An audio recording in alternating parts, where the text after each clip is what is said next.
The entire underworld explained, Hades' realm. Hey everyone! Tonight, we're drifting back to the soft shadows of the ancient world. The kind where gods ruled from mountaintops. Mortals tried not to get noticed. And the afterlife was less pearly gates and more mildly depressing cave system. So if you're tucked in, lights dimmed, and your blanket is just right, we're heading somewhere deep, quiet, and timeless. Somewhere beneath everything, the Greek underworld, a place ruled by Hades, misunderstood, underappreciated, and probably in need of a good therapist. Now, don't worry. There's no jump scares here. No fire, no brimstone, no Dante-style dramatics. The Greek underworld wasn't a horror movie. It was bureaucracy with ghosts.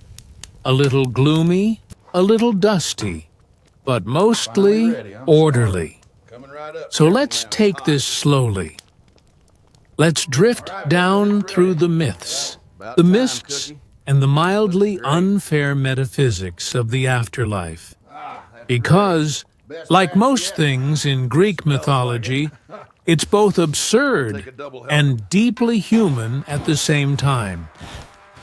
The descent, according to the Greeks, the journey to the underworld began the same way most journeys do, with a death. One moment you were at dinner, probably eating olives and gossiping about your neighbor's goat. The next, you were a shade, a pale, fluttering remnant of yourself.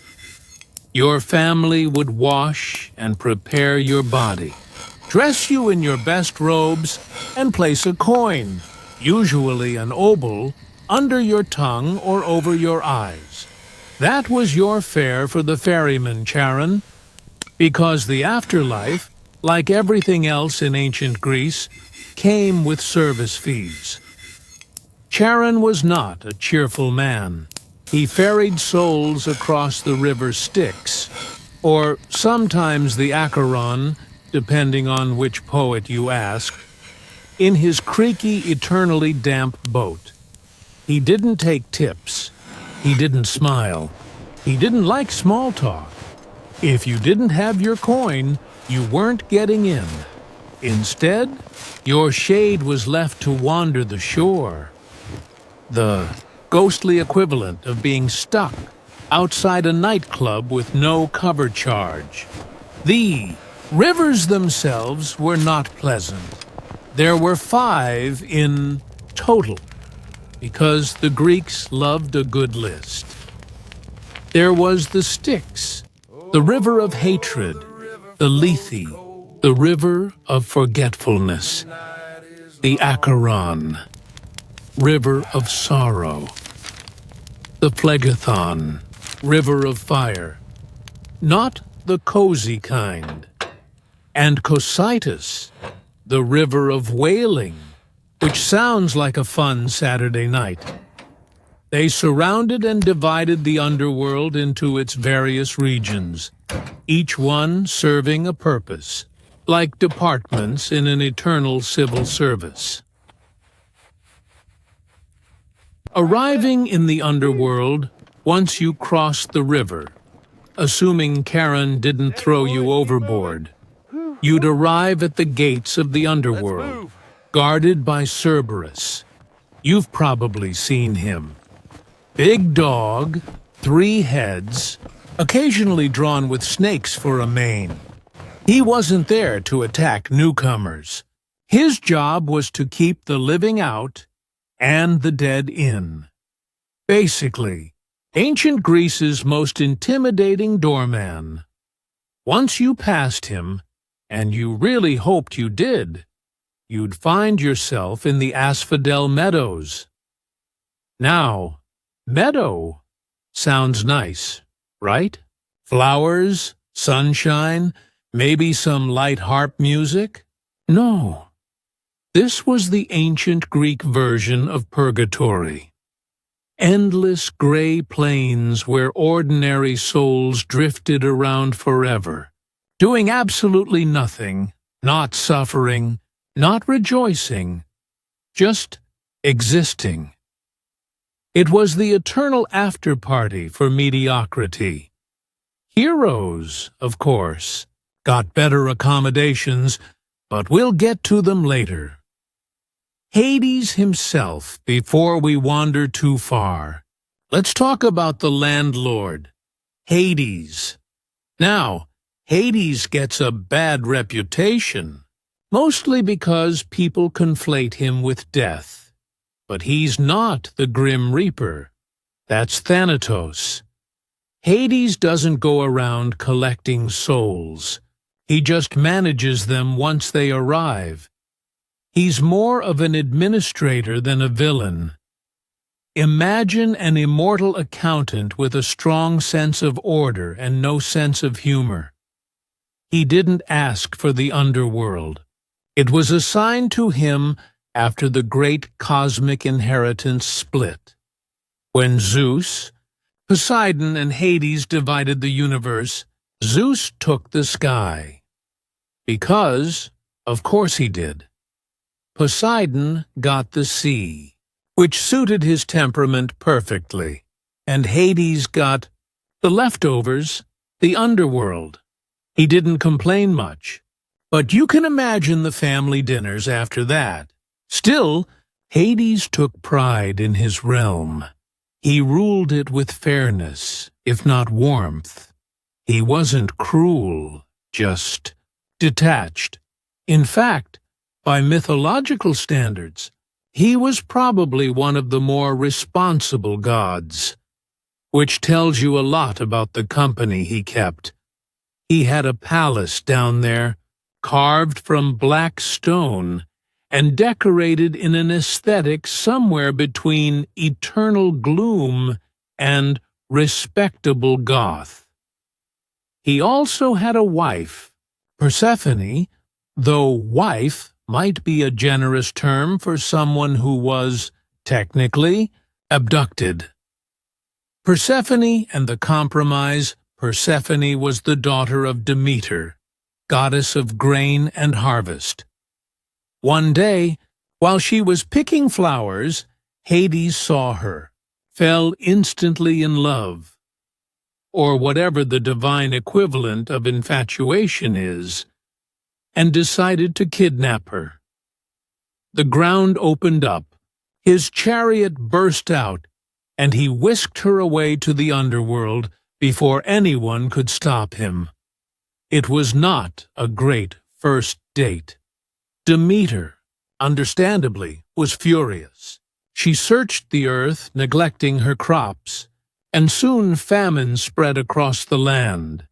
Eventually, Zeus had to intervene, mostly because the humans were starving, and that meant fewer sacrifices.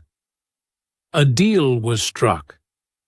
Persephone could return to the surface for part of the year, but because she'd eaten a few pomegranate seeds while in the underworld, 6, depending on the version, she was bound to return for 6 months each year. And that, according to the Greeks, is why we have seasons. When Persephone is above ground, her mother rejoices, and the world blooms. When she returns to Hades, Demeter mourns, and everything dies. It's one of those myths that's both poetic and slightly dysfunctional, like most family stories. The bureaucracy of death now. Once a soul was officially processed.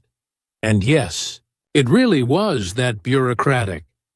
It had to face judgment. The Greeks had 3 judges of the dead: Rhadamanthus, Minos, and Aeacus. Each one was a former mortal king, promoted after death. The divine equivalent of, "Congratulations, you've been promoted to eternal paperwork." They would review your life, weighing your deeds, and assign you a destination. If you'd lived a heroic or virtuous life, you were sent to the Elysian fields, the Greek version of paradise. There, the air was sweet, the fields golden, and heroes spent eternity chatting, drinking, and generally enjoying themselves. It was peaceful, not ecstatic, eternal comfort, not endless pleasure. If you'd been evil, however, you went to Tartarus, and that was less nice. Tartarus, where the gods dump their problems. Tartarus wasn't technically part of the underworld. It was beneath it. If the underworld was a basement, Tartarus was the crawl space under the basement that everyone pretends doesn't exist. It was a place of punishment, both for mortals and immortals. The Titans, who had challenged the Olympian gods, were imprisoned there. So were assorted wrongdoers, liars, oath-breakers, and cosmic nuisances.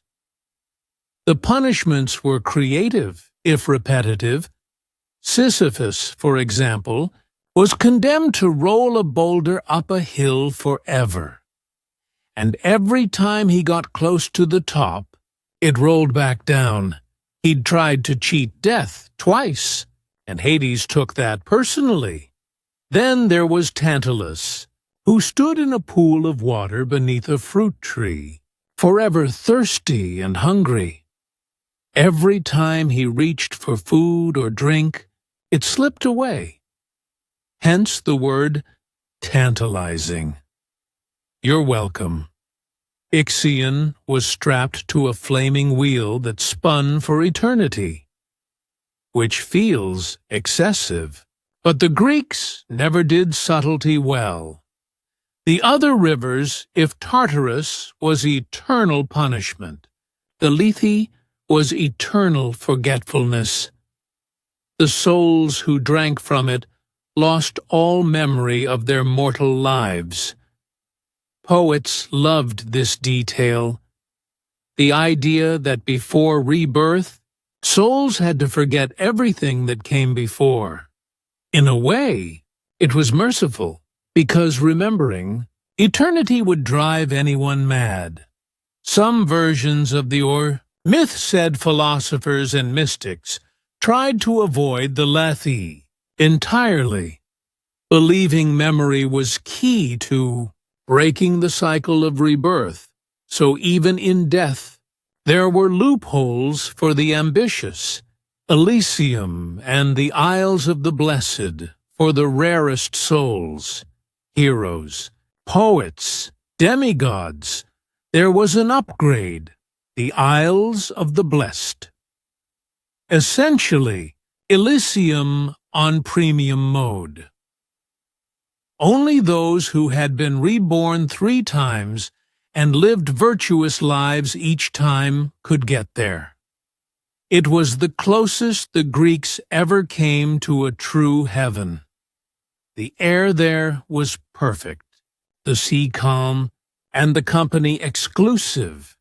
Achilles, Orpheus, and a few lucky philosophers supposedly ended up there. If there was gossip, it must have been excellent. Life goes on down there. For everyone else, the underworld wasn't torture, just endless existence. You'd wander, pale and soundless, through the meadows of asphodel. Sometimes you'd meet old friends, sometimes you wouldn't recognize them at all. The living would visit occasionally. Heroes, poets, nosy relatives. Odysseus famously descended to ask for directions. Orpheus came looking for his wife. Heracles dropped by on an errand and wrestled Cerberus, because apparently he couldn't help himself, and Hades watched it all with weary patience. because in his realm everything stayed the same.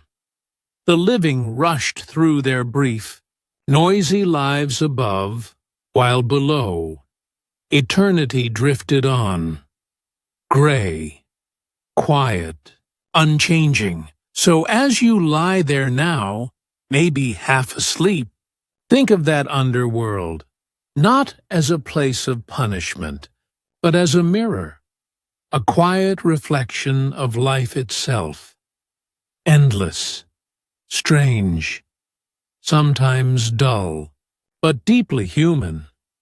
And if you listen closely, in that space between waking and sleep, you might just hear the faint lap of the Styx, the soft bark of Cerberus, and the sigh of 1,000 souls waiting for dawn that never comes. How did medieval people really smell?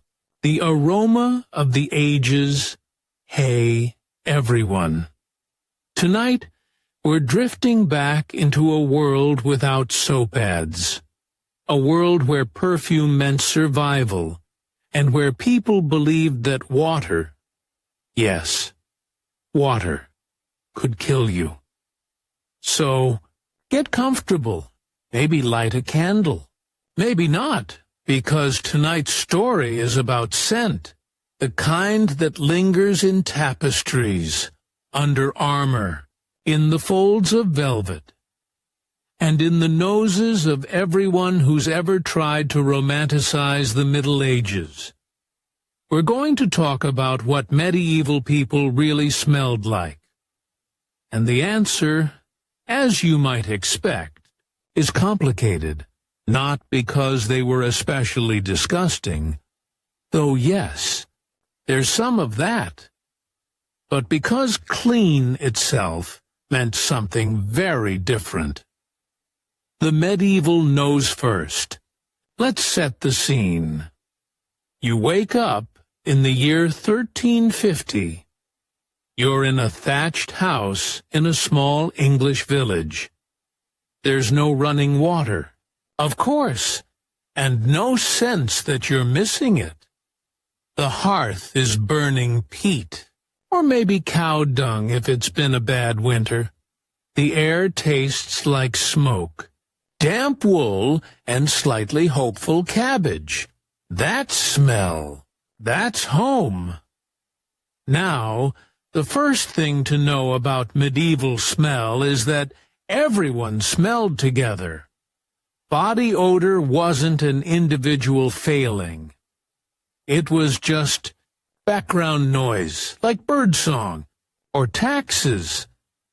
Cleanliness didn't mean freshly showered. It meant morally clean. And that meant keeping your soul pure, your clothes orderly, and your face vaguely rinsed, if the weather allowed. The rest was in God's hands. Baths. The sin of getting too comfortable. Let's start with baths. Because whenever people imagine medieval stench, they picture unwashed peasants who'd never seen a tub. But actually, medieval people did bathe, just not the way we would. In early medieval Europe, bathhouses were surprisingly common. Romans had left behind their love of communal bathing, and medieval towns built their own versions, small, steamy, cheerful places where people would sit in wooden tubs and gossip. They even served food and wine. Sometimes it got a little more social than the church liked, which naturally meant the church decided to ruin it. By the 14th century, moral reformers had decided that bathhouses were dens of sin, because, as it turns out, people in hot water tend to remove clothing, and apparently that was enough to risk eternal damnation. So, Public baths declined, but private washing, small-scale, practical washing, continued. People still scrubbed their faces, hands, and feet. Medieval advice books even recommended washing your hands before and after meals, cleaning your teeth with linen cloths, and combing your hair daily. Not exactly medieval filth, is it? Still, few dared to soak their entire body in water regularly. Why? Because many doctors believed it could make you sick. Water, they thought, opened the pores and let in bad air. Miasma and miasma in medieval medicine was practically a murder weapon. So bathing was a delicate art, good for a quick rinse, but dangerous if you overdid it, like medieval skydiving. The hierarchy of hygiene now, the rich did smell a little different, mostly because they could afford to hide it. They wore layers of fine linen, which could be changed and washed far more easily than wool or velvet, and linen absorbed sweat rather heroically. So if you were wealthy, you didn't necessarily smell less. You just outsourced your odor to your undergarments. There's a famous medieval saying, "Change your shirt, and you've bathed." And, in fairness, if your servants were doing the laundry, that was as close to bathing as most nobles got. Speaking of laundry, it was a nightmare. No soap as we know it, just lye, ashes, and elbow grease. And medieval lye soap was a choice. It could burn your skin, bleach your fabrics, and generally make you question your life decisions. So clothing was washed sparingly. As for the lower classes, they didn't have linen to spare, but they did bathe in rivers and wash their faces daily. Chronic filth was a city problem, not a rural one. In the countryside, you smelled like hay, earth, and animals. In cities, you smelled like humanity, which is to say, not great, cities that could kill you by smell alone. If you ever find yourself time-traveling, you'll notice that medieval towns reeked. But it wasn't necessarily people who were the problem. It was everything else. Let's drift into 14th century London. The streets are narrow, dark, and perpetually damp. The Thames is both a water source and a sewer. You can buy eels fished out of it in the morning, and then dump your chamber pot back into it at night.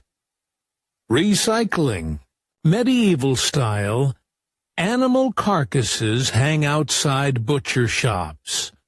Rotting vegetables pile up in corners, and tanners, the people who make leather, soak hides in vats of urine.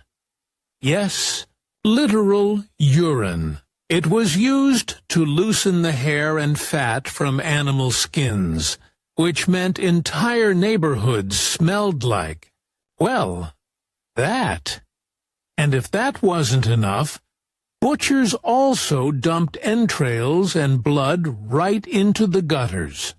So, a nice walk through town was less stroll through, history, and more nose-based endurance trial.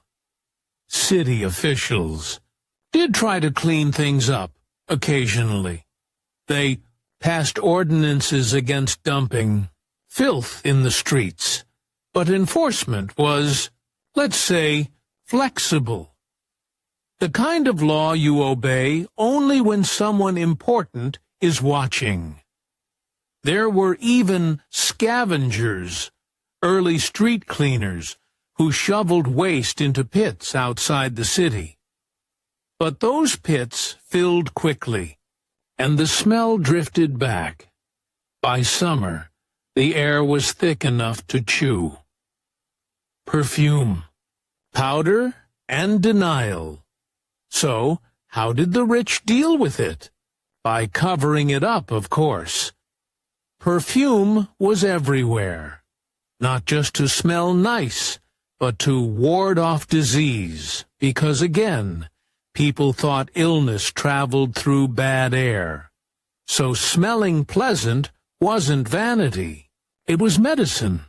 Ladies carried pomanders, small metal spheres filled with herbs, spices, or ambergris, which, just to ruin your day, comes from whale intestines. They wore them around their necks or tucked them into sleeves. Men might carry small scented cloths or wear gloves, perfumed with rose water. The air itself could be treated. In sick rooms, people burned rosemary, juniper, or vinegar. Soaked sponges, doctors wore beaked masks filled with flowers and herbs, not to look fashionable, but to survive. And yes, people perfumed themselves, too. They washed with scented waters, like lavender or orange blossom, or wiped down with vinegar and linen.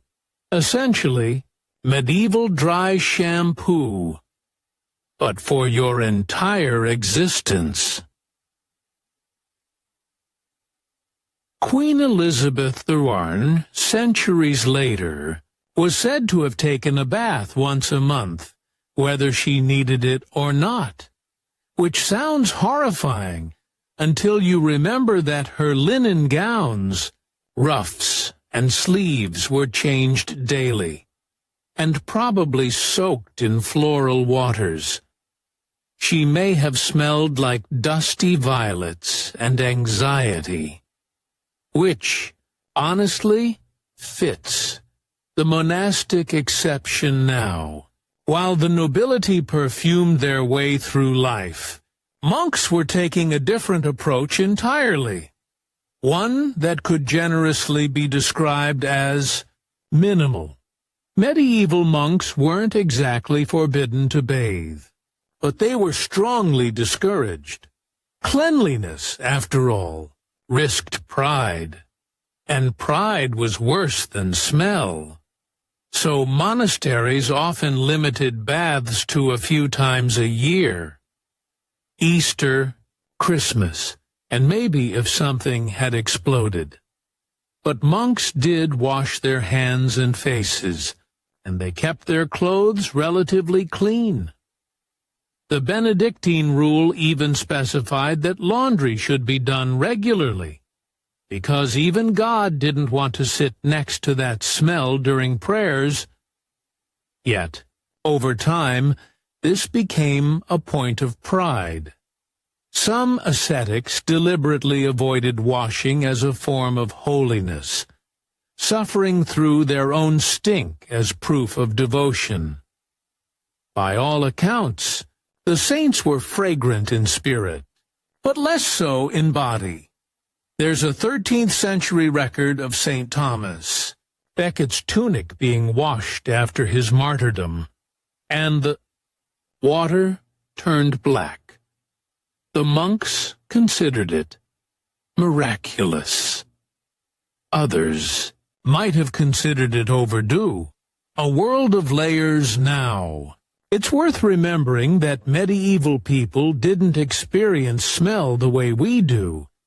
They lived surrounded by it, the constant hum of wood smoke, animal dung, and humanity. To them, that was normal. It was the smell of life, not filth. When modern people visit reconstructed medieval towns, They often describe the air as heavy. It's not just dirt, it's density. The mix of sweat, tallow candles, beer, and unventilated living. It's intimate. In a strange way, everyone carried their environment with them, and people were astonishingly good at identifying smells. They knew the scent of diseases, of food spoilage, of stormy weather. Doctors diagnosed illnesses by breath. Wine tasters were called in to test barrels for taint. A good nose could be a career. So while, yes, the average person probably smelled earthy or pungent, depending on the day, it wasn't filth to them. It was familiarity. The royal nose still. Even kings couldn't escape it. Imagine Henry VIII, sweating through his velvet and fur, surrounded by courtiers drenched in musk and rosewater, standing in a palace that was also a public latrine. Because, that's the other thing, castles didn't have plumbing as we'd think of it. They had garderobes, stone closets with a hole in the bench that dropped straight into a pit. Sometimes that pit overflowed. Sometimes servants had to climb in to shovel it out. Imagine that job description. Assistant groom of the stool. Henry actually had a groom of the stool, a man whose entire purpose was to assist the king during bathroom visits. It was considered an honor. He had the king's ear, among other things, but the castles themselves reeked. Rushes on the floor absorbed spills, grease, and the occasional mouse corpse, even with herbs scattered among them. Lavender, sage, sweet flag. The smell was mixed. The age before soap, hey everyone. Tonight, we're drifting back to a time when the world smelled a little stronger. When perfume was a survival strategy, and washing your hands was something done only by surgeons, priests, and, occasionally, suspicious nobles trying to look pious. So, settle in. Dim the lights. Let your day fade out for a while, because we're about to take a quiet walk through history's less-than-fresh corners and explore what people actually did to stay clean. Before soap became common, now, you might imagine that ancient people were filthy. That everyone before the invention of modern hygiene just trudged through life coated in centuries of grime. But that's not entirely true. They wanted to be clean. They just didn't always agree on what that meant, and, as we'll see, the further back we go, the more cleanliness becomes a fascinating mix of religion, class, and the occasional bowl of stale urine. Yes, urine. Because of course it was. Let's start, gently, in the warm baths of ancient Rome. If there was one civilization that truly understood the joy of a long soak, it was the Romans. They built public bathhouses that could fit thousands of people. Men and women of all classes would gather, gossip, exercise, and then slide into warm pools of water so well engineered that modern plumbers would weep. There were marble floors, mosaics, and attendants with oils. And of course, there were scrapers, small curved tools called strigils, used to scrape the oil, sweat and dust off the body. That was Roman cleanliness. Not soap, but oil and friction. You'd rub yourself in olive oil, then have it scraped off.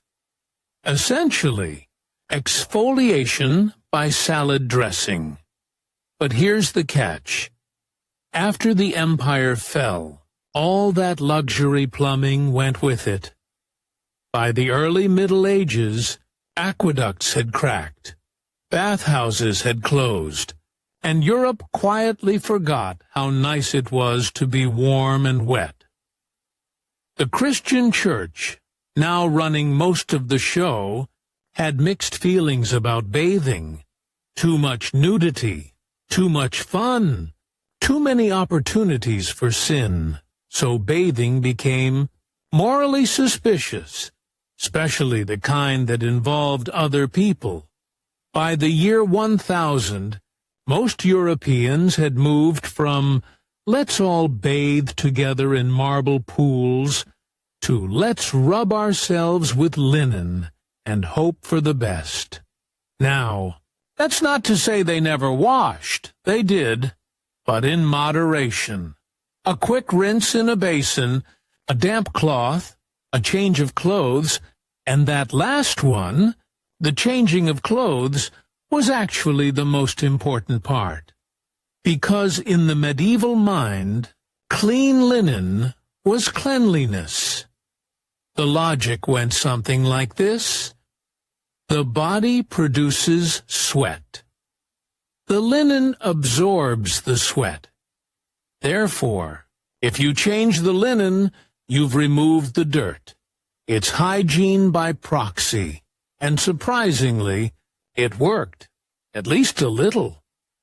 The wealthy had dozens of linen shifts and shirts, which they changed daily. Peasants had fewer, but they followed the same principle. Soap for the body was rare. Soap for the laundry was more common, but still precious. So most people simply relied on frequent changes of underclothes, cool water, and, for the very lucky, the occasional herbal rinse. Let's drift east for a moment.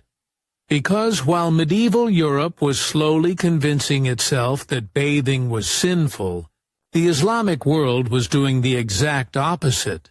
In Islamic culture, cleanliness was, and still is, a sacred duty.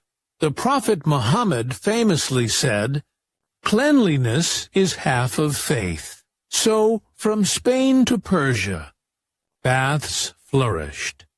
The hammam, the steam bath, became an essential part of city life.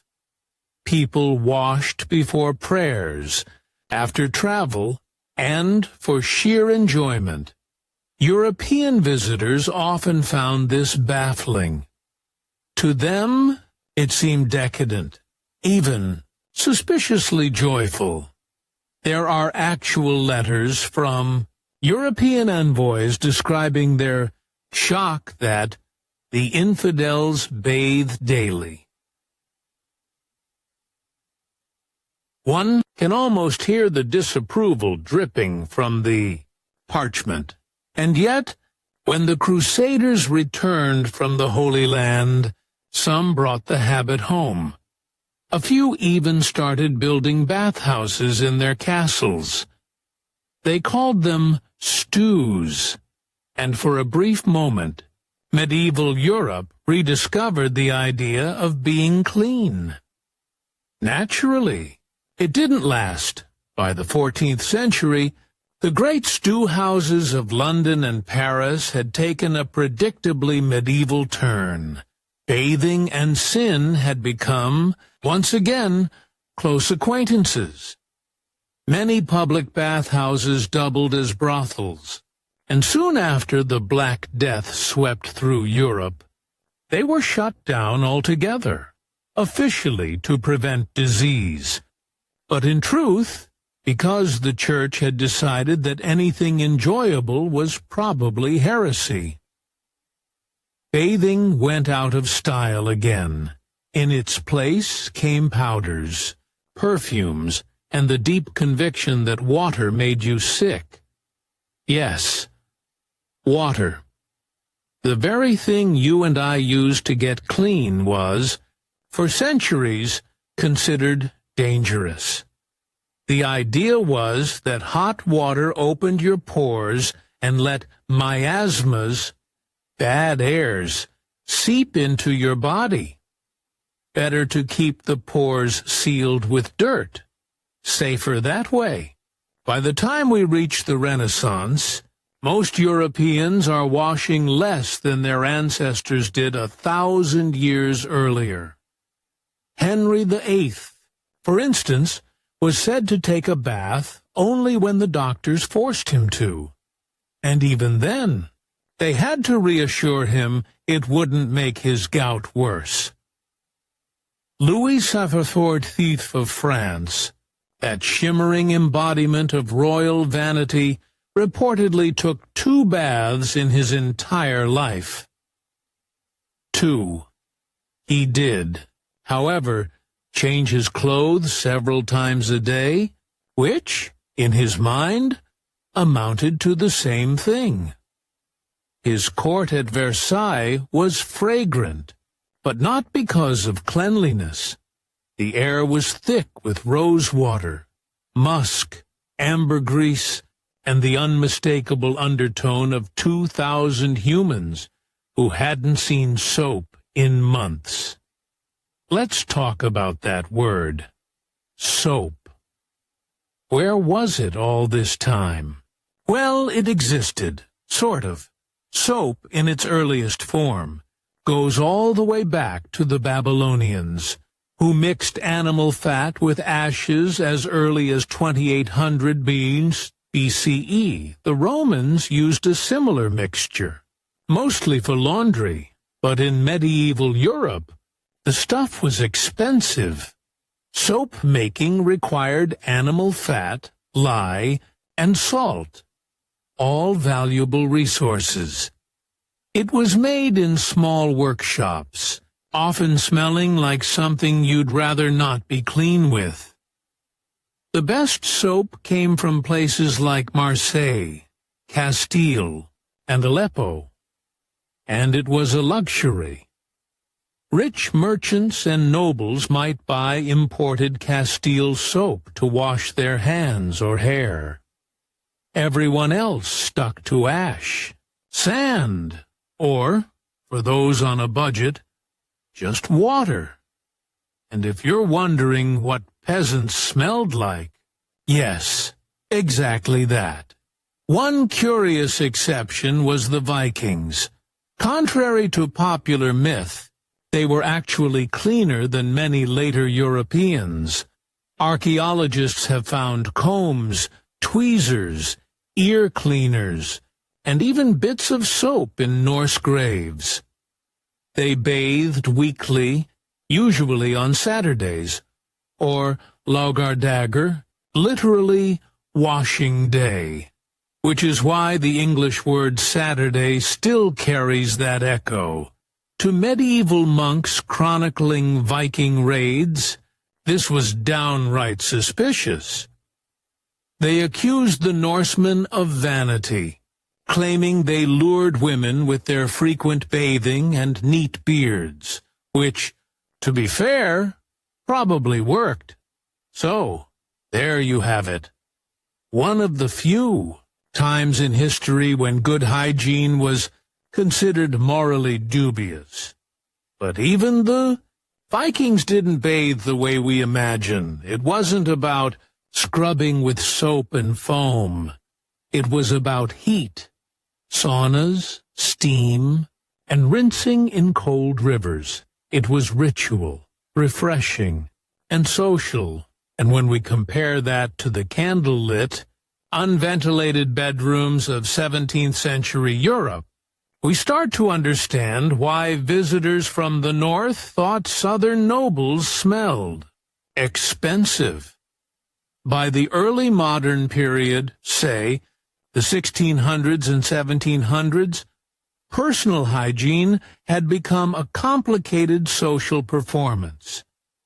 The very rich avoided full-body washing, but spent fortunes on perfumes, powders, and wigs. They had servants clean their faces with rosewater or vinegar-soaked cloths. They rubbed their skin with milk, wine, or even crushed strawberries. It was less hygiene, more dessert-based skincare. Meanwhile, their clothes were brushed, not washed.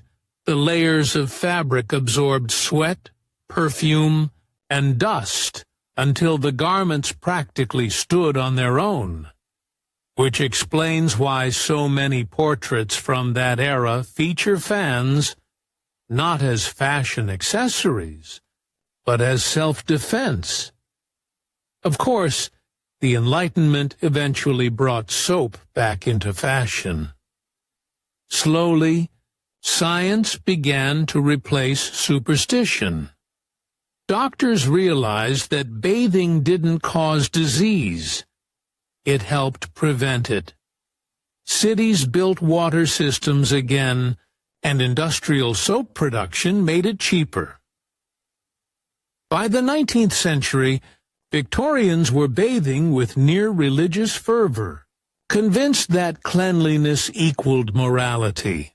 Public bathhouses reopened, this time without the brothel element, at least officially. And a warm bath became the symbol of civilization itself. But that, of course, came much later. For most of human history, staying clean was about surviving without soap, and making peace with the fact that you and everyone around you smelled like the century you lived in. Let's drift back now to those long medieval nights. Picture a small cottage, a wooden tub by the fire, someone heating water over coals, carefully pouring it in. They'll bathe rarely, perhaps once a month, perhaps only for a wedding or feast.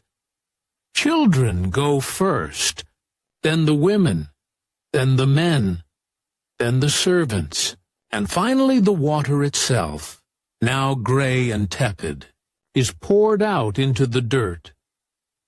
That was cleanliness, cyclical, practical, and faintly tragic, not the gleam of porcelain bathrooms, but the quiet ritual of survival. As the fire dies down, we can almost smell it. Wood smoke, wool, herbs, and humanity. It's strange, but somehow peaceful. Let's drift next into part 2, where we'll explore the bizarre beauty rituals, medieval toothpaste, and how early people handled things like body odor, hair care, and teeth, without the help of soap, shampoo, or mouthwash. Did ancient people ever just quit society? The art of disappearing before Wi-Fi. Hey everyone. Tonight, we're drifting back to a quieter time, or at least a time that seemed quieter, mostly because nobody was sending you notifications at 2 a.m. about a flash sale on something you didn't need. So go ahead, dim the lights, set your phone face down, and let's talk about the oldest human fantasy of all time. Quitting. Just quitting everything. You know the feeling. The long sigh. The maybe I'll live in the woods and eat moss kind of daydream. We tend to think of that as modern, some sort of burnout-induced post-capitalist yearning. But actually, people have been dramatically walking away from civilization for as long as civilization has existed. Because as soon as humans built their first cities, someone else looked at the traffic, the taxes, and the neighbors, and thought, "No thanks," and thus began a grand, quiet tradition.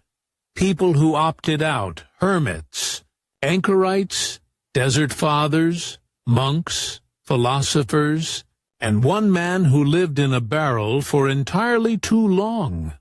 Tonight, we're going to drift through their stories. The people who said no to society and yes to solitude. The First Quitters, Mesopotamian edition. Let's start where civilization itself started. Ancient Mesopotamia. Around 3000 BCE, the first cities appeared along the Tigris and Euphrates rivers. They had temples, taxes, and the universal human problem. Other people. And almost immediately, there's evidence of people retreating into the wilderness, not as exiles, but by choice. Sumerian myths mention wise men who wandered the steppe, leaving behind city life to live in huts or caves. They were admired, oddly enough, considered closer to the gods because they'd rejected the noise of the world. One such figure, called Enmeduranki, was said to have sat alone in silence until he received divine wisdom, which is a poetic way of saying he ghosted everyone, and then had a good think about it. And there's something universal about that image.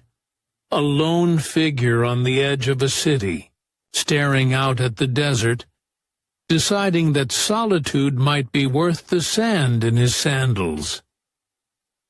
The early Mesopotamian quitters weren't protesting anything dramatic. They weren't anarchists or rebels. They were just tired of priests, markets, and neighbors with loud goats. And honestly, who can't relate? Egypt and the bureaucratic burnout a few centuries later. Ancient Egypt took the idea of quitting to an art form. Egyptians were famously organized. Everyone had a role, a title, a tax to pay. It was the first great bureaucracy, and for some people, that was hell. So a few decided to abandon it all. They became hermits, living in tombs or remote desert caves. They weren't called monks yet. That label came later. But the instinct was the same. Too many forms to fill out? Move to the desert. There's a Middle Kingdom text known as The Dispute Between a Man and His Ba, which is basically an ancient Egyptian existential crisis written as a dialogue. The man complains that life is full of corruption and noise, and that only in solitude can one find peace. It's the world's oldest recorded "I'm moving to the woods" rant. Even the pharaohs dabbled in the fantasy. Akhenaten, the eccentric monotheistic pharaoh, didn't exactly quit society. He dragged it out into the desert with him. He built a whole new capital city, Akhenaten, dedicated to his personal god. It didn't end well. As soon as he died, everyone else packed up and went back to the old city. But you have to admire the effort. It's one thing to quit your job. It's another to quit Thebes, Greece, the original dropouts, and then we reach Greece, land of philosophers, cynics, and men with opinions about everything, including the futility of having opinions. The Greeks didn't just quit society. They theorized about it first. One of the earliest and most famous quitters was Diogenes of Sinope, founder of the Cynic school, and possibly the only man in history to both insult Alexander the Great and live in a wine barrel. Diogenes decided that civilization was a sham, that money, manners, and houses were just layers of nonsense covering up human nature. So he threw them all away. He lived on the streets of Athens, begged for food, and once, quite famously, carried a lantern in daylight, looking for an honest man. He never found one, which didn't surprise him. People laughed at him, of course, until they realized he might be the only one who was actually happy. When Alexander the Great, the most powerful man alive, visited him and offered to grant him any wish, Diogenes looked up from sunbathing and said, "Yes, step out of my sunlight." It's the kind of reply that makes you wish Twitter had existed in 323 BCE. Stoics, Cynics, and the minimalist lifestyle now. Diogenes wasn't alone in this. He was part of a broader Greek fascination with what we might now call simplified living. The Stoics, for example, took a more moderate approach. They didn't quit society entirely. They just decided not to care about it very much. Seneca, Epictetus, and Marcus Aurelius all preached detachment, the art of staying calm in a world that makes no sense. In other words, how to remain unbothered while Rome burns, sometimes literally. But others took it further. Some philosophers built tiny huts outside the city walls, preferring to think in peace. One school of thought believed the ideal man needed only a cloak, a staff, and a piece of bread. Minimalism, 2,000 years before Pinterest. Still, even among philosophers, the full-time quitters were a minority. Most Greeks loved city life, the debates, the theaters, the olive oil gossip. It took a special kind of mind to look at Athens and say, "Too crowded. I'm off to live with the goats." Rome. Bureaucrats in crisis. As Rome rose, so did paperwork. The empire was a machine, efficient, vast, and full of people filling out forms in triplicate. So naturally, the old Greek idea of quitting found new popularity. By the late empire, philosophical retreat had become fashionable. Wealthy Romans built country villas, pretending they'd renounced society, but usually with servants, baths and imported wine, spiritual minimalism, but make it luxury. However, some took it seriously. The Stoic philosopher Seneca, for instance, spent much of his life advising Emperor Nero, a job description that should come with hazard pay, and constantly fantasized about retiring into peaceful obscurity. He wrote endlessly about how society corrupts the soul, how wealth enslaves the mind. He said this while being one of the wealthiest men in Rome, but we'll allow it. It's the thought that counts others truly did walk away. Hermits appeared in the mountains of Cappadocia, Syria, and Egypt, the so-called Desert Fathers. They were the prototypes of the medieval monk. men who rejected the empire's decadence to live in huts, caves, or tombs, eating roots and talking to God. They didn't call it quitting. They called it devotion. But the result was about the same. Blessed solitude. The Desert Fathers, the original minimalist influencers in the 3rd and 4th centuries CE, Christian hermits became something of a movement. Thousands left cities for the Egyptian desert. They weren't fleeing taxes anymore. They were fleeing temptation. The most famous of these was Saint Anthony the Great. He gave away all his possessions, moved into a tomb, and spent decades in prayer, silence, and what can only be described as a hostile relationship with sand. People thought he was holy, which, in turn, defeated the purpose. They began visiting him in droves, asking for advice. He eventually had to move deeper into the desert to escape his admirers, which feels deeply relatable, even today. Soon, hermit life became a kind of spiritual ideal. Those who couldn't quite handle total isolation joined together in communities, monasteries, and thus organized quitting was born. You could now withdraw from society with friends. It's ironic, isn't it?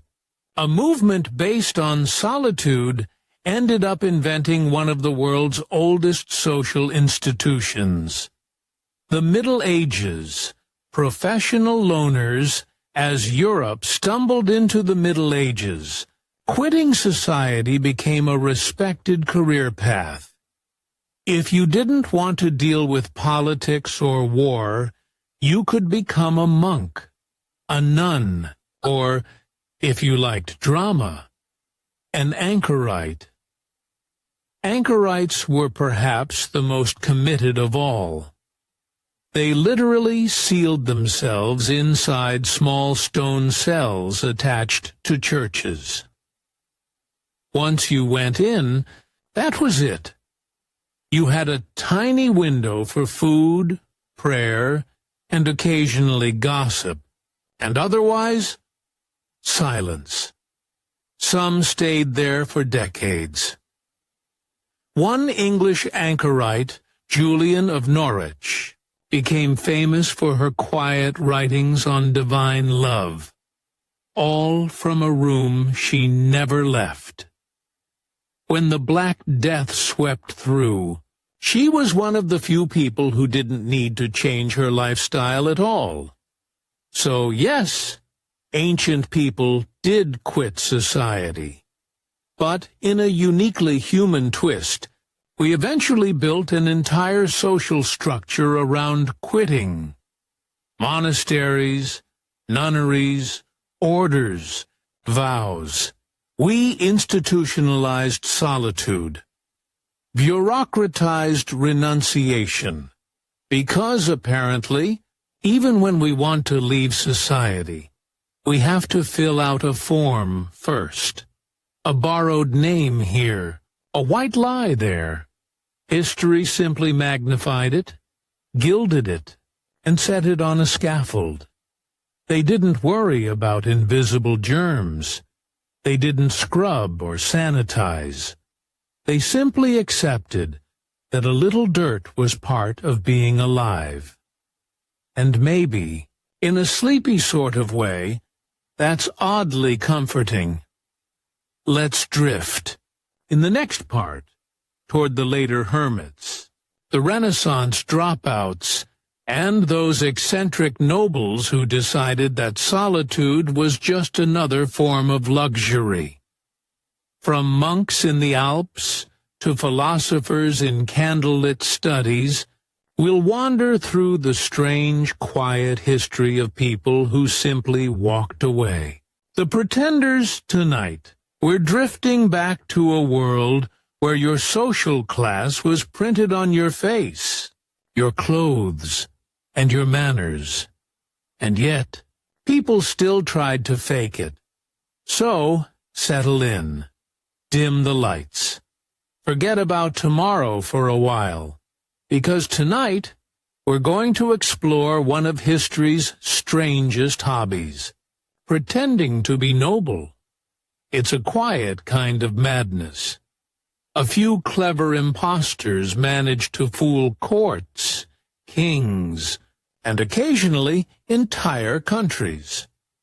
Most of the others were found out immediately and met endings that were, let's say, less than glamorous. And yet, century after century, people kept trying to slip into the silk, to taste the luxury, to sign their name with a title that wasn't theirs. Maybe it was greed. Maybe it was desperation. Or maybe it was simply human nature. That tiny, hopeful whisper saying, "I could be more than I am." Let's begin gently. In medieval Europe, that grand, chaotic time when half the continent claimed descent from Charlemagne, and the other half pretended to. Back then, noble blood was less about personality and more about paperwork. If you could trace your family tree far enough, or at least forge something convincing on parchment, you might just be accepted.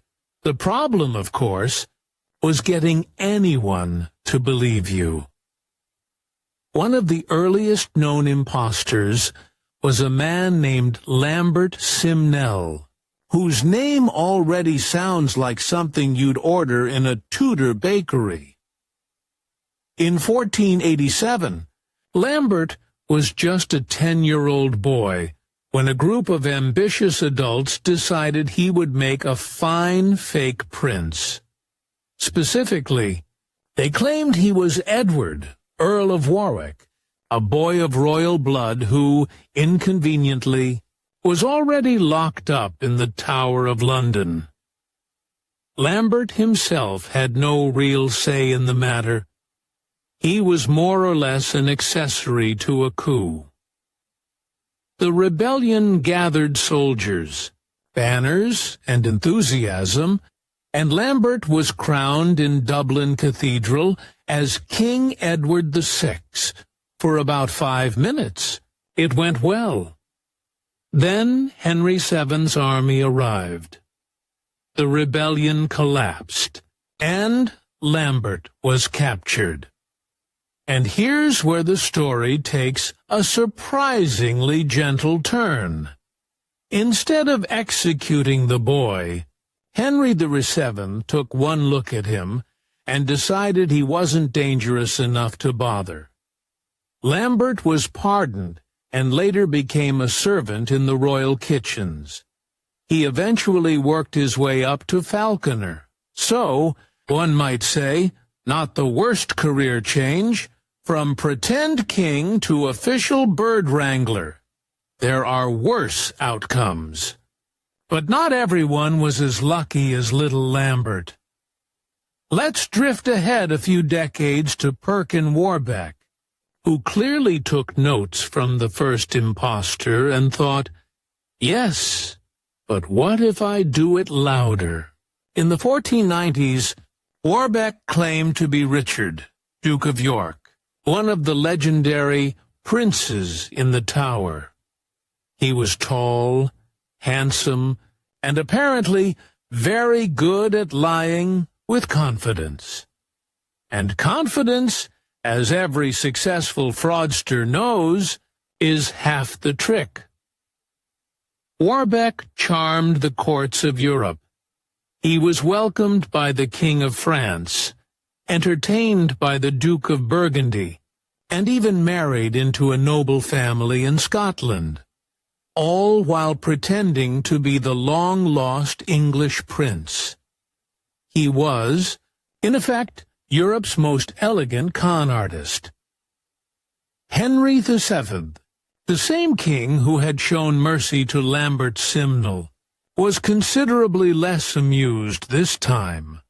When Warbeck was finally captured, he was paraded through London in a humiliating display, forced to read out his confession while dressed like an ordinary merchant. Eventually, he was hanged at Tyburn. It's tempting to feel sorry for him. He played the game well, for a while. But as history repeatedly shows, pretending to be a royal is a bit like pretending to be a shark. Eventually, the real thing notices you're not one of them. Let's drift from England to Russia, where impostors were practically a national pastime. Few countries have produced as many fake royals as Russia, perhaps because its real royals had a tendency to vanish dramatically. The most famous case, of course, comes centuries later, after the Russian Revolution, Anna Anderson, who claimed to be Anastasia Romanov, the youngest daughter of the last Tsar. Now, the real Anastasia had, by all serious accounts, died with her family in 1918, but rumors of a miraculous escape spread quickly. People wanted to believe that at least one Romanov had survived. Enter Anna Anderson, who appeared in Berlin in the 1920s with an uncanny story and a matching sense of trauma. She claimed she had been rescued by a sympathetic guard, smuggled out of Russia, and lived under false identities ever since. She spoke with the right accent. She knew details about the royal household and, perhaps most importantly, she wanted to be believed. For decades, she fooled some of Europe's best-educated people, even a few surviving Romanov relatives. There were lawsuits, newspaper debates, endless examinations. Was she the real Anastasia? Was she an impostor? The mystery lingered long after her death in 1984. Only in the 1990s, when DNA testing finally became available, did science close the case. Anna Anderson was not a Romanov. She was a Polish factory worker named Franziska Szankowska, and yet, in a strange way, she still became what she wanted to be. Not a princess by blood, but by story. Her name is remembered. Her tale is told. And in the end, that's more fame than most real nobles ever get. Of course, not all fake nobles were grand or tragic. Some were just peculiar. Take George Salmanazar, for instance. In the early 1700s, this pale, blond man from somewhere in Europe arrived in London claiming to be a native of Formosa, which is now Taiwan. He spoke in an invented language, ate raw meat in public to seem exotic, and even published a detailed history of Formosa, full of imaginary customs. According to him, Formosans were devout Christians who practiced human sacrifice and had golden cities. London society adored it. He became a minor celebrity, lecturing scholars and charming aristocrats with his sheer commitment to the bit. And remember, this was a time when few Europeans had ever met anyone from Asia, so it was surprisingly easy to get away with. Eventually, the ruse unraveled, mostly because George started feeling guilty. He confessed everything, became a reclusive scholar, and spent the rest of his life quietly translating Latin texts to atone. he never made another public appearance, but one can imagine him sitting by candlelight, occasionally smiling at the absurdity of having once pretended to be an entire nation. There's a certain melancholy that runs through all these stories. Impostors almost never get happy endings. They live in a strange twilight between what they are and what they wish to be, and history, which loves its ironies, usually catches up. But before we drift into the next century, it's worth pausing on why so many people believed these pretenders in the first place. After all, shouldn't royal identity be obvious? But in an age before photography, when letters took weeks to travel and rumors months to fade, all it took was confidence and a vaguely noble jawline. A noble might disappear in war, in exile, in political purges, and decades later, someone would appear saying, "It's me, I survived." And people wanted to believe it, because every nation, at some point, misses its lost princes. Let's drift now to 18th century France, a place where even the real nobles were busy pretending to be something else. If ever there was a culture primed for impostors, it was pre-revolutionary Paris. Titles were sold, names were borrowed, and half the people calling themselves Marquis had bought the word on credit. One particularly charming fraud was Charles de Beaumont, better known as the Chevalier d'Eon. Now, the Chevalier's case is complicated, and, in many ways, ahead of its time. He was a soldier, diplomat, spy, and socialite who spent the first half of his life presenting as a man, and the second half as a woman. Some historians believe he was transgender.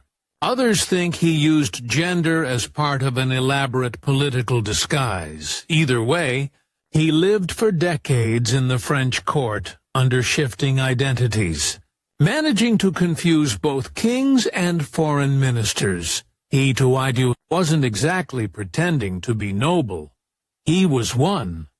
But he pretended to be other people so often that the line between truth and performance dissolved entirely. By the time he died in London, the world still wasn't sure who exactly the Chevalier d'Eon had been, which makes him perhaps the most successful impostor of all. Not because he fooled others, but because he defied the idea that identity was ever simple in the first place. And then, of course, there were the fakers who weren't elegant at all. The small-town con men, the forged family trees, the mysterious barons arriving in rural taverns claiming to own half of Bohemia. Their stories rarely made the chronicles. They were caught, fined, or quietly forgotten, but they were part of the same impulse. The dream of slipping out of one's skin and into another's. Even in the 19th century, when passports and portraits made it harder, the practice didn't vanish. It just became more desperate. Titon, 19th century, gave us hundreds of people claiming to be lost dauphins, to supposed survivors of the French royal family after the Revolution. Each one came with a tragic tale, a scar in the right place, and an unfortunate resemblance to someone far less royal. Most were ignored. Some gained brief notoriety. None, of course, were real, but they reveal something tender about human beings, the way we cling to vanished monarchies, as if one more living heir could undo the chaos of history. So far, we've wandered through medieval Europe, Tsarist Russia, Enlightenment London, and revolutionary France, all united by one strange habit, the desire to pretend to belong. It's oddly comforting. In a way, we've all done it, just not usually in front of entire nations. What did royal executioners do when there were no executions? The man behind the axe, hey everyone. Tonight, we're drifting back to the quieter corners of royal history, the parts people don't usually talk about at dinner, the bits that smell faintly of smoke, iron, and bureaucracy. So, if you've had a long day, or if your brain's still juggling tomorrow's tasks, let's set that down for a while. Find somewhere comfortable. Maybe dim the lights. Because tonight, we're stepping into a strange job description. The Royal Executioner. It's one of those roles that seems simple on paper. You show up, swing the axe. Everyone gasps.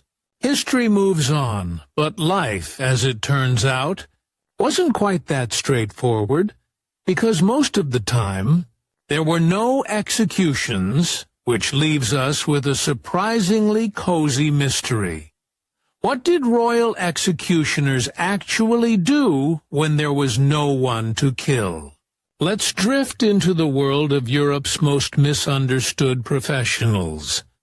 The men who were both servants and monsters, paid killers and city officials, indispensable and untouchable.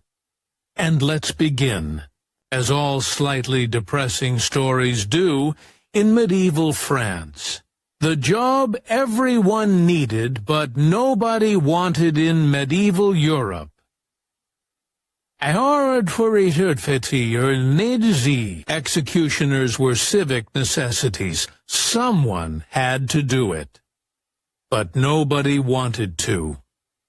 Killing was considered morally corrupt, even when done legally, so towns often forced criminals to take the job.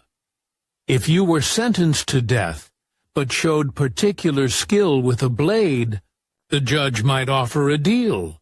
Become the hangman and live. Congratulations. Your new profession is social exile. Because executioners lived in permanent limbo. They were essential to justice, yet excluded from polite society. They couldn't join guilds, marry freely, or even buy bread at the same market as everyone else. Their houses sat on the edge of town, literally and metaphorically. Even their children were shunned, doomed to inherit both the profession and the stigma. So, yes, they had free housing, but it came with an invisible fence of superstition and fear. And when there was no work to do, which was most of the time, that isolation deepened. So what did they do instead? Well, the short answer is a little bit of everything. The long answer is much weirder. Between beheadings, let's imagine you're an executioner in 15th century France. Your town might have 2 or 3 executions a year. If that, the rest of your time is spent waiting. The city isn't about to pay you a full-time salary to stare at your axe, so you pick up other duties. Executioners often became municipal. Handymen. They cleaned sewers, disposed of dead animals, and shoveled waste out of the streets. Basically, if something was too disgusting for everyone else, it was your job. One record from Nuremberg lists an executioner being paid to remove a horse carcass from the moat. Another was hired to clean the public latrines, and one poor soul was paid for collecting stray dogs for culling. It's not exactly glamorous work, but it kept the rent paid. Still, the job came with one undeniable perk: free corpses. Side hustles with the dead executioners were unofficial anatomists long before surgeons were respectable. They had access to something few others did: bodies. And not just any bodies, but freshly deceased ones. Medical students, herbalists, and apothecaries paid handsomely for the chance to study or dissect a real corpse. So executioners sold body parts, not for fun, for medicine.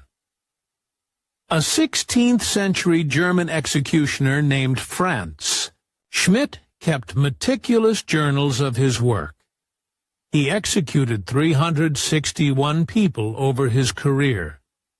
But he also treated hundreds of patients, setting bones, mixing salves, and administering herbal remedies, because, of course, he did.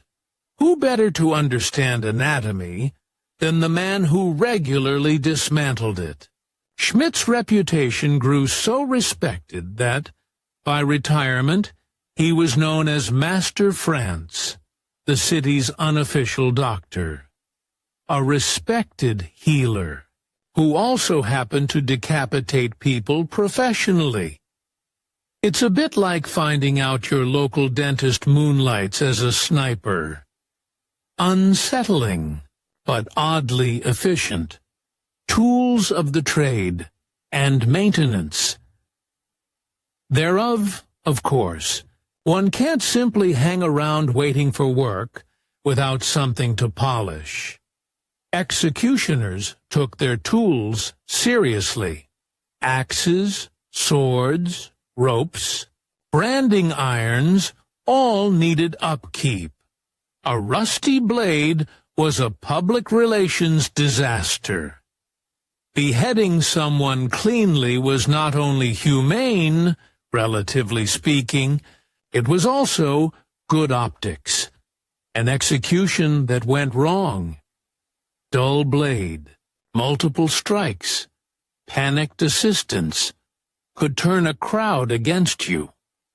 So, much of an executioner's quiet life involved maintenance, sharpening, cleaning, preparing ropes, even caring for the scaffold, sweeping, repairing, occasionally repainting, it in cheery shades of despair. Some even practiced swings on sacks of grain or straw to perfect their form. Others studied anatomy charts to find the most efficient cut between vertebrae. Precision mattered. You might say executioners were early proponents of continuous professional development, the psychology. Of the waiting game, the strangest part, perhaps, was the rhythm of the job, days, weeks, or months of monotony, then sudden, gruesome action, then back to silence. Again, some found the waiting worse than the work itself. One French hangman described it as a life spent listening for footsteps that never come. Another kept chickens to pass the time, naming them after famous criminals. We can only assume that ended badly for the chickens. The job warped a person's sense of normalcy. You might spend Tuesday mending a fence, Wednesday mending a spine, and Thursday executing a nobleman for treason, all for the same employer.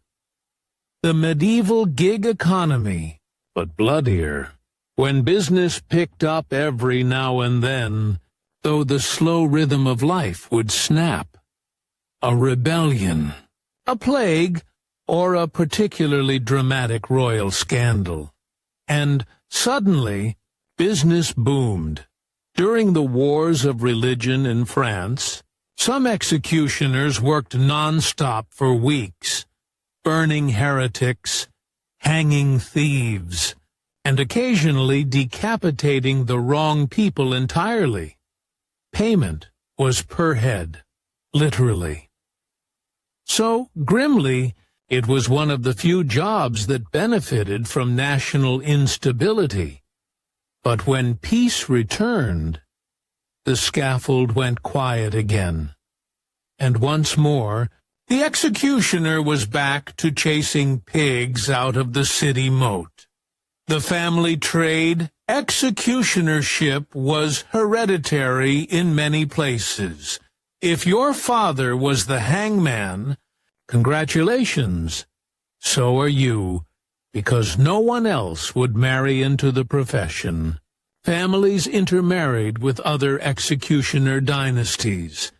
The Sansons of France, for example, produced 7 generations of executioners, including the man who beheaded Louis XVI during the Revolution.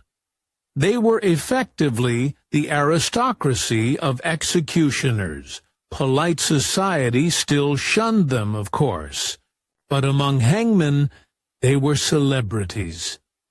These families often developed a strange sense of pride in their craft. They recorded details meticulously, dates, methods, outcomes, as if chronicling surgery rather than death. And in a way, that's how they saw it. Not cruelty, but precision. When work was scarce, they taught apprenticeships, treated injuries, and kept extensive notebooks on anatomy. Some even opened small shops selling herbs or candles. Imagine buying soap from the man who executed your cousin last month. Awkward, but convenient. The executioner's social circle. Most people avoided them, but not everyone.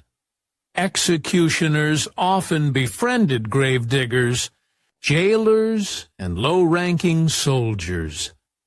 People who lived in the same moral gray zone. In some cities, they had their own taverns where ordinary citizens were discouraged from entering. It wasn't a ban, exactly.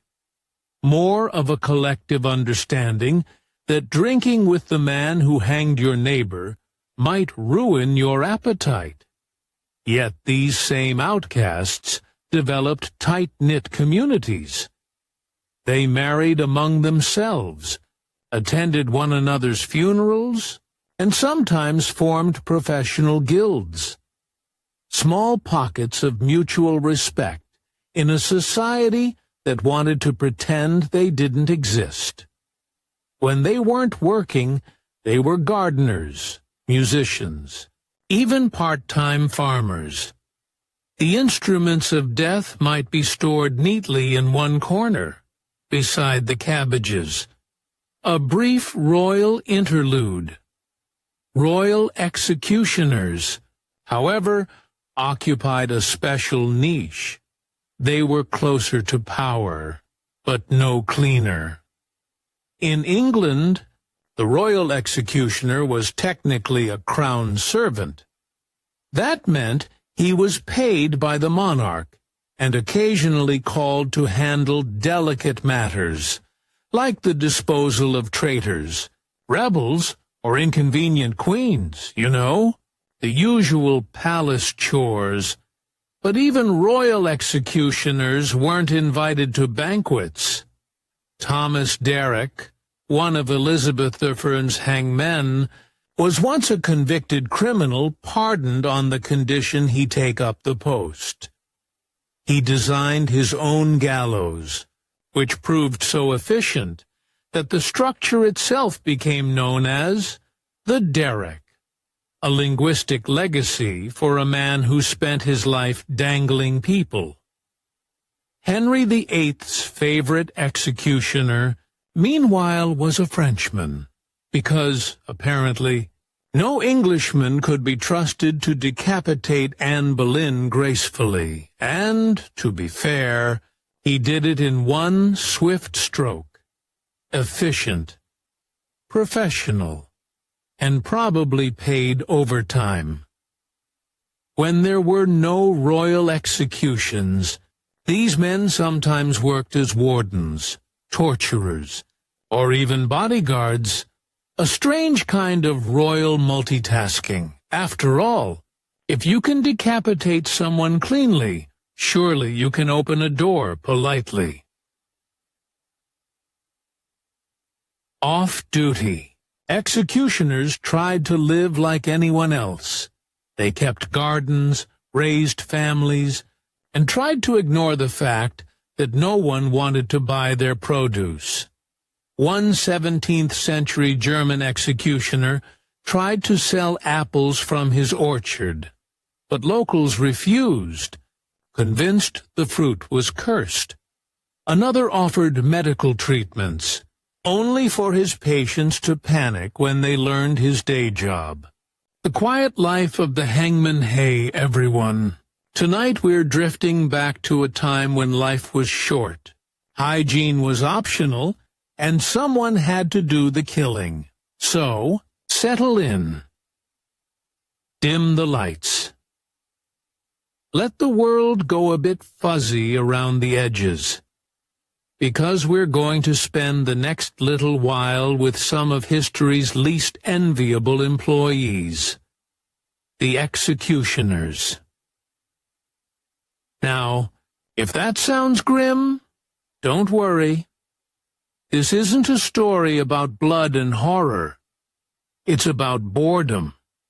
Because for every head that rolled, there were long, dull weeks where absolutely nothing happened, and the hangman, or the headsman, or the humble wielder of the wheel, still had bills to pay. So tonight we're asking, what did executioners do when there were no executions? What did they eat? Who did they marry? And how did they manage to live in a world that desperately needed them, but couldn't quite look them in the eye? Let's start with something obvious.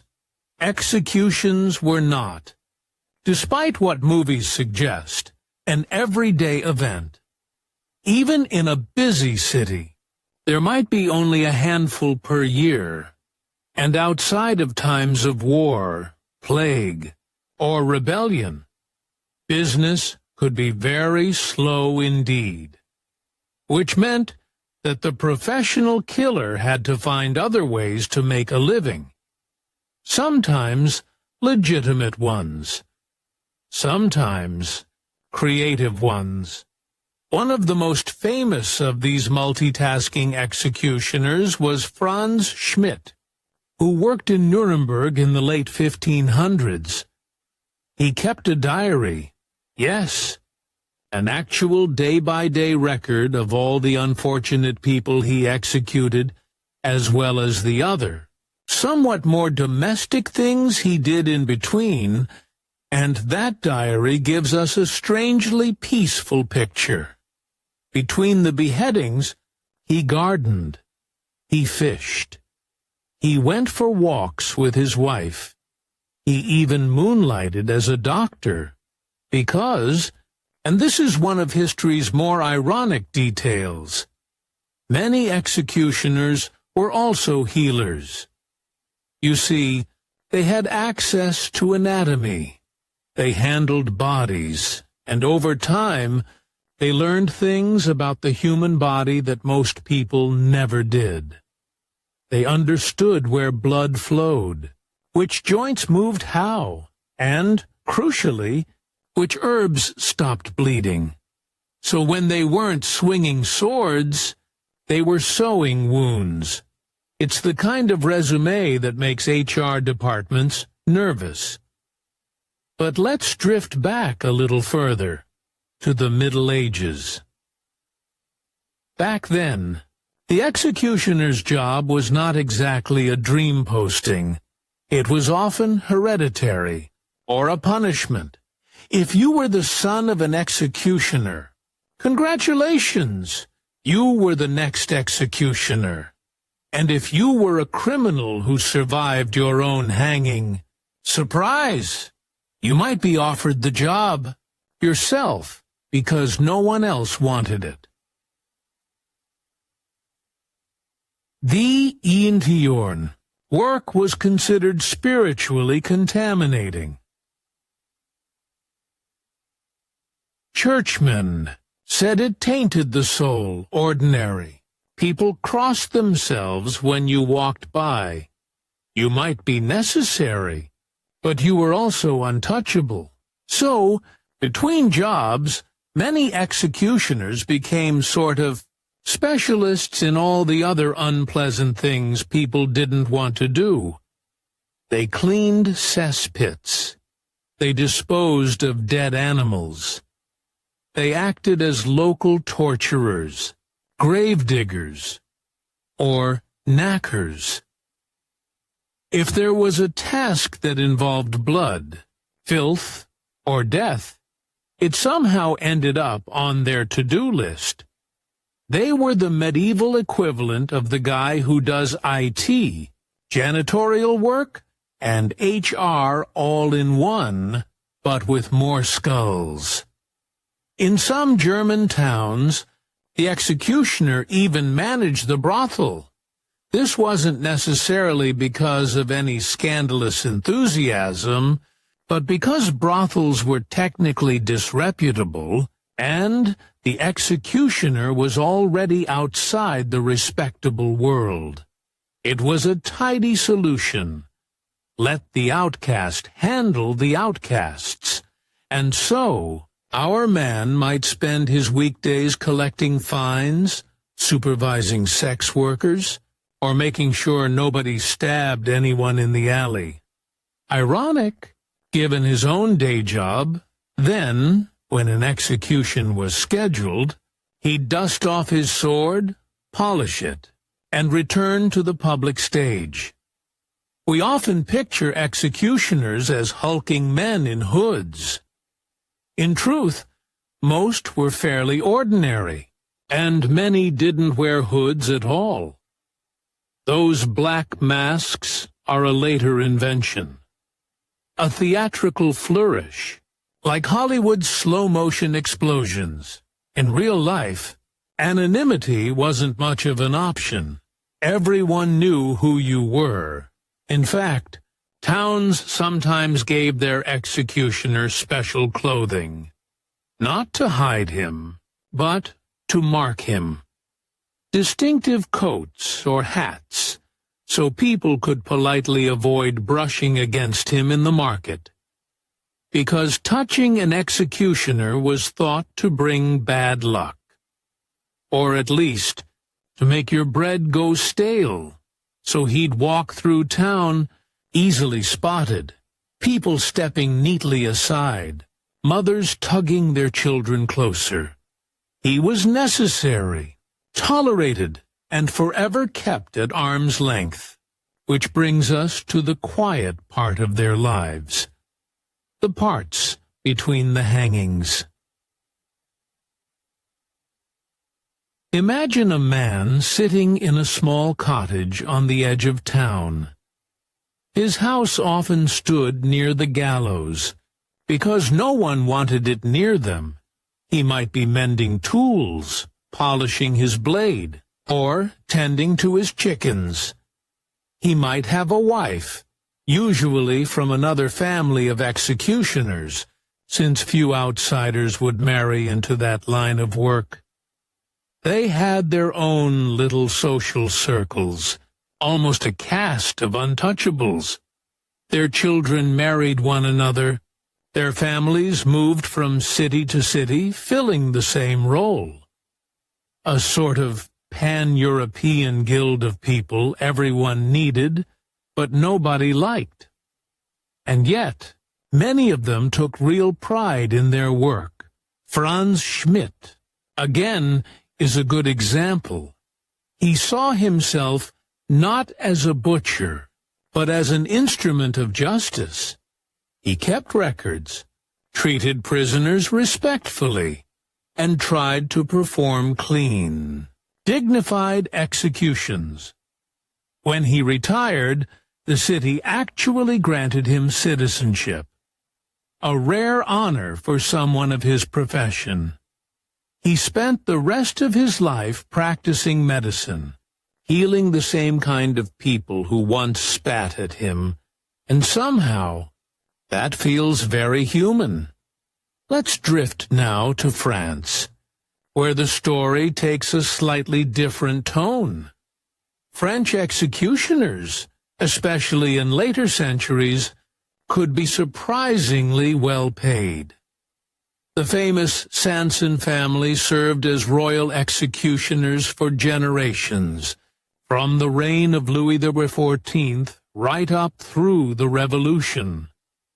They became almost a dynasty of death. Fathers training sons, passing down techniques, and keeping very careful accounts. Charles-Henri Sanson, who executed Louis XVI himself, was known to be polite, methodical, and extremely professional. He reportedly felt sorrow for the king, noting that Louis had been the most courteous man I ever killed. That line alone deserves a quiet, slow exhale, and when he wasn't decapitating monarchs, Charles-Henri spent his time managing paperwork, corresponding with other officials, and complaining about his aching hands. It was, in many ways, a civil service job with sharper tools. There's something oddly domestic about all this. We imagine executioners as creatures of darkness, but in the long pauses between duties they lived small, ordinary lives. They worried about taxes. They raised children. They bought bread. And occasionally they were invited to perform strange, almost medical services, bloodletting, treating infections, or even selling bits of criminal corpses as remedies. Yes, that was a thing. The so-called mummy medicine craze of early modern Europe prized powdered human remains as a kind of cure-all. Since executioners had a ready supply of bodies, they often provided the raw material. Nothing quite says entrepreneurial spirit like turning a corpse into medicine and profit at the same time. Of course, there were slow seasons, years where no one significant needed killing, and in those times, the hangman might travel, offering his services to nearby towns, or joining fairs to demonstrate his skills. Some even staged mock executions for entertainment. The boundary between justice and spectacle was thin, and the executioner stood precisely on it. When times were leaner still, he might do manual labor, farm work, or serve as a guard. A few became so skilled with blades that they trained butchers and surgeons. Because when you think about it, both professions involve cutting cleanly, quickly, and without unnecessary mess. Let's pause here for a moment. Picture the executioner's tools, the sword, heavy, broad, gleaming with care, the rope, coiled neatly, not unlike a fisherman's line, and perhaps the wheel, the block, the iron, waiting patiently for use, all of these things just sitting there, silent, waiting for orders that might not come for months. It must have been a strange kind of anticipation. A job where the quiet stretches were long, and the work days were loud, bloody, and final. Where one morning you were tending to your cabbages, and the next the entire town was watching you take a life. Then, when it was done, back to the cabbages. In a way, the executioner lived closer to the rhythm of death and peace than anyone else. He saw what most people feared to see, then went home and fed his chickens. It's almost philosophical, or at least it could be if it weren't so damp and unpleasant most of the time. And yet, through the centuries, these men, and occasionally women, performed their duties with a kind of grim consistency.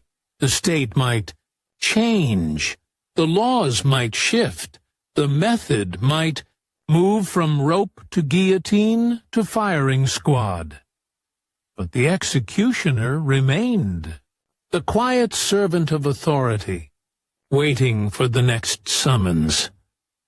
So many turned inward, living quietly, reading, writing, and maintaining their tools. In a way, they were historians of the macabre. They recorded what others wanted to forget. When we think of them now, we tend to focus on their violence, but it's the stillness between executions that really defines them.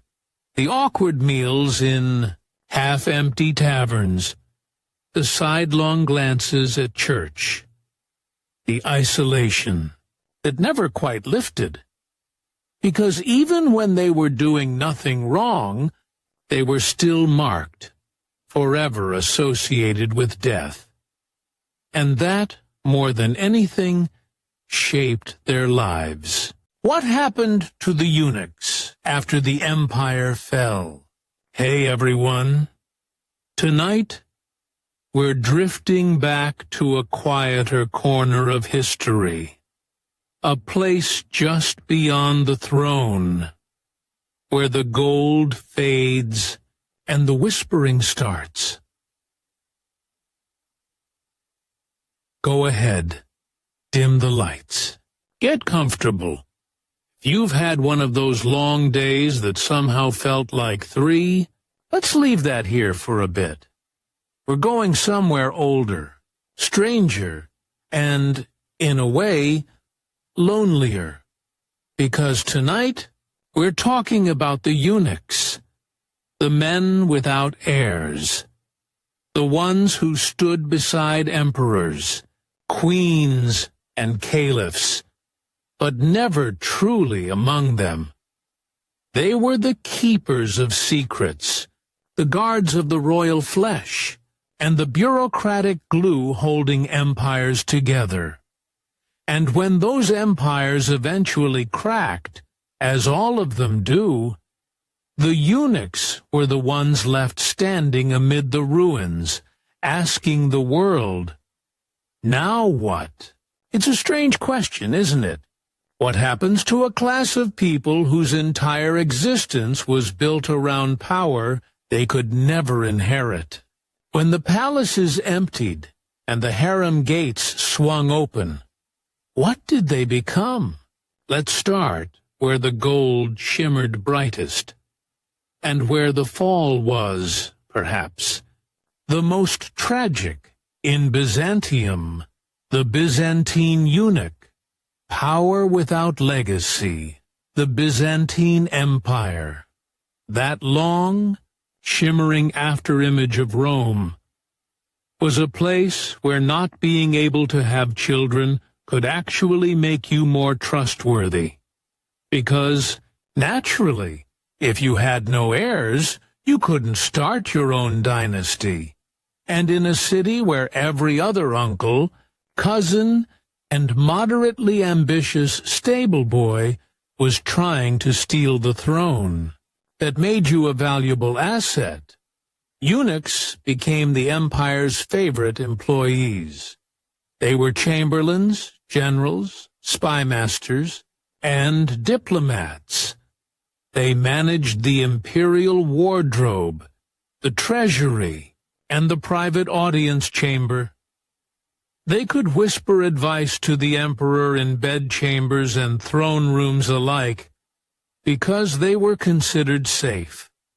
Safe from temptation, safe from scandal, safe from founding rival families, which, of course, was a lie, because people without families can still crave legacy, and Byzantine eunuchs found other ways to make their mark. They built monasteries, they endowed churches, they filled libraries with their own names on the title pages. If they couldn't create sons, they created reputation, and some of them did it with frightening efficiency. Take, for instance, Joseph Bringas, a eunuch who became the de facto ruler of the empire in the 10th century. While Emperor Romanos II was off trying to look impressive in public, Bringas quietly ran the entire government from the back rooms of Constantinople. He was the kind of bureaucrat who could move armies with a quill and ruin you with a whisper. People feared him, respected him, and occasionally tried to strangle him, which, in Byzantine politics, meant he was doing quite well. But eunuchs also lived in a strange social limbo. They weren't fully men in the cultural sense. The law literally defined them as something else. They couldn't marry. They couldn't testify about certain matters, and yet, paradoxically, they could hold immense authority over the most masculine of institutions, the military, the church, the empire itself. It was a balancing act between power and humiliation, and it lasted for centuries. Then, the empire began to fade, piece by piece, city by city, and as it shrank, so did the space for eunuchs to exist. When Constantinople finally fell to the Ottomans in 1453, the Byzantine eunuchs faced a very practical problem. Their employers were dead, their titles meaningless, and their palaces looted. Some fled to monasteries, because that was the one place where their celibacy didn't seem quite so out of place. Others found work with the new Ottoman rulers, who, interestingly enough, already had a thriving eunuch class of their own. It wasn't exactly a career change, more of a lateral move across empires, which brings us to the next part of our drift. Across the Bosphorus, into the world of the Ottoman court. The black eunuchs of the Ottoman Empire. If the Byzantine eunuchs were creatures of marble halls and incense smoke, the Ottoman eunuchs were born in darker circumstances. Most of them were taken as children from Africa, enslaved, castrated, and sold into the labyrinthine world of the imperial harem. Their lives began in violence and ended, more often than not, in quiet service. Inside the Topkapi Palace in Istanbul, the harem was not the romantic playground European travelers like to imagine. It was a highly controlled, bureaucratic machine, and at its center were the Kuzlar Asu, the chief black eunuch, and his thousands of subordinates. They guarded the gates of the harem, carried the Sultan's messages, managed royal finances, and kept the entire structure of imperial domestic life running smoothly. They were both jailers and protectors, and sometimes confidants. The chief black eunuch was one of the most powerful men in the empire, second only to the Grand Vizier. He had access to the Sultan's mother, the Queen Mother, or Valide Sultan, arguably the real power behind the throne. And when the Valide Sultan and the Kuzlar Ayasu worked together, they could make or break sultans. Take Haji Bashir Ah, for example. He ruled the harem and the empire's finances for decades in the early 18th century. He was deeply religious, ruthlessly intelligent, and, inconveniently for most politicians, incorruptible. He used his fortune to build mosques, schools, fountains, and soup kitchens across the empire. In death, he was revered almost like a saint. Not bad for someone who'd been kidnapped as a child and sold into servitude. But then came the 19th century. Europe industrialized. Empires modernized. And suddenly, a court full of eunuchs guarding women behind gilded screens looked embarrassingly medieval. Reformers in the Ottoman government tried to modernize everything: the army, the schools, even the palace. But the eunuchs lingered. They were too woven into the machinery of power to be dismissed outright only when the empire finally collapsed. After World War I did they truly disappear. The last chief black eunuch reportedly died in Cairo in the 1920s, quietly tending to a religious endowment he'd once managed for the Ottoman queens. By then, the harem was closed, the Sultan exiled, and the world had no more use for them. And yet, even after all that, the legend of the eunuch didn't vanish. It simply migrated. Let's drift eastward. The Ming and Qing eunuchs. The empire behind the curtain. If the Byzantine and Ottoman eunuchs lived near the throne, their Chinese counterparts were the throne's shadow. Nowhere else in history did eunuchs rise so high or fall so spectacularly as in imperial China. The logic was familiar. Man without children could be trusted with the emperor's inner life, so emperors filled their palaces with them. Thousands upon thousands of eunuchs, attending to every possible detail of imperial existence: cooking, cleaning, delivering orders, keeping the emperor's concubines in check, and, as time went on, occasionally deciding who lived and died. The most famous of them all was Zheng He, the 15th century admiral who led China's massive treasure fleets. He was a eunuch from Yunnan, castrated as a boy after his family was captured by the Ming army.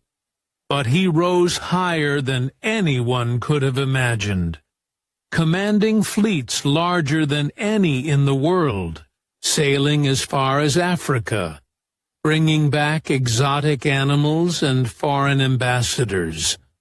For a moment, A castrated slave ruled the seas, but power came with paranoia. By the late Ming Dynasty, eunuchs were blamed for everything: corruption, tyranny, famine, even bad weather, and to be fair, they had earned some of it. The most infamous case was Wei Zhongxian, a eunuch who effectively ran China in the early 1600s. He built temples in his own honor, executed critics, and filled the court with loyalists. When he finally fell from favor, he hanged himself rather than face execution. His body was later dug up and mutilated, which, in imperial politics, was the traditional sign that you'd had a successful career. By the time the Qing dynasty rolled in, the cycle continued. Eunuchs would rise, then fall over and over, until, finally, the empire itself crumbled in 1912. The last emperor, Puyi, still kept eunuchs in his service. Old, bent men in faded silk robes, long after their world had ended. He remembered them later in his memoirs, their soft steps, their cautious smiles, their quiet obedience. He wrote that they felt like ghosts who had forgotten to leave, and when the new Republican government expelled them from the Forbidden City in 1924, that's more or less what they became. Living ghosts. Men with no families, no homes, no roles. Some became beggars. Some ran tea houses or pawn shops. Others tried to reinvent themselves as guides for Western tourists who wanted to see the last eunuch. A few even appeared in early films as curiosities from another age. There was one man, Sun Yuding, who lived long enough to tell his story on camera. He'd been castrated as a boy to serve in the Forbidden City, only for the monarchy to collapse before he could even start. He spent his life drifting between odd jobs, quietly carrying the memory of a vanished empire.